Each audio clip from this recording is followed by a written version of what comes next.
किसान भाइयों, ये है चिया सीड। ये एक हाइब्रिड चिया सीड है जिसकी हाइट भी छोटी रहती है, जो ये 4 फीट समथिंग मान लीजिए, इससे ज़्यादा बड़ी होती है। आप देख सकते हैं इसकी पहले भी लगभग 1 फीट से कम नहीं है।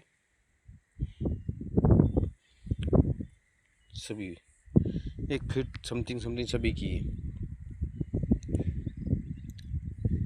ये वैरायटी चिया सीड की सबसे अलग है जो हमने मंगवाई थी। इसका बीज चाहिए तो संपर्क कीजिए।